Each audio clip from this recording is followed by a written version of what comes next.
We are exactly 1 week away from the state fully reopening. June 30th is when Washington is slated to fully reopen, basically no matter what. Okay, but is Spokane County really ready? How are our case numbers? What about hospitalizations and vaccination rates? KREM 2's Casey Decker looked at the data.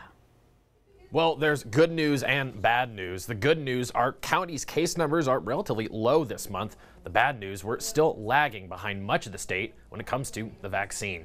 Here's Spokane County's case chart for the month of June. As you can see, we didn't start off in a great place with 165 cases on June 2nd. But since then, our numbers have mostly gone down and hovered at around 50 new cases per day. For context, the single worst day for cases was 687 on December 8th. Okay, so what about hospitalizations? After all, in recent months, this has become arguably the more focused on metric.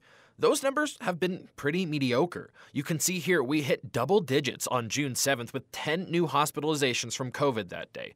For reference, our all-time high was 21 on November 23rd. Since then, we've gone down and even had a day with 0, so some improvement there, but still some work to be done. And as for deaths, the news has largely been good. The vast majority of days in June saw no COVID deaths in Spokane County, and only one day, June 5th, saw more than one. Spokane's highest death toll for comparison was 13 on January 5th. So, mostly good news on the COVID metric front, but what about the vaccine?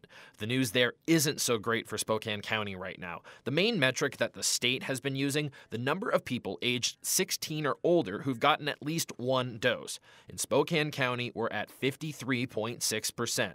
Meanwhile, the statewide rate, 65.6. So we're lagging significantly there and have a long ways to go to reach even the 70% threshold many health officials are targeting. That would seem to be cause for concern if all COVID restrictions are about to be lifted.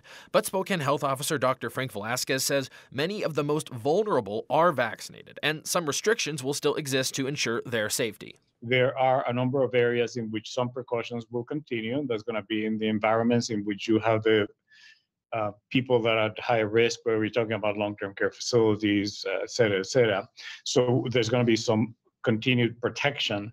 Velasquez also said, of course, the vaccination efforts are continuing and will continue for months, even if we do pass that 70% mark. We reported last week that Health District is now focusing on mobile clinics to go directly to people who may have a harder time accessing the vaccine. The hope, of course, is that those efforts will allow Spokane to remain safe when the state fully reopens a week from now. In the newsroom tonight, Casey Decker, KREM 2 News.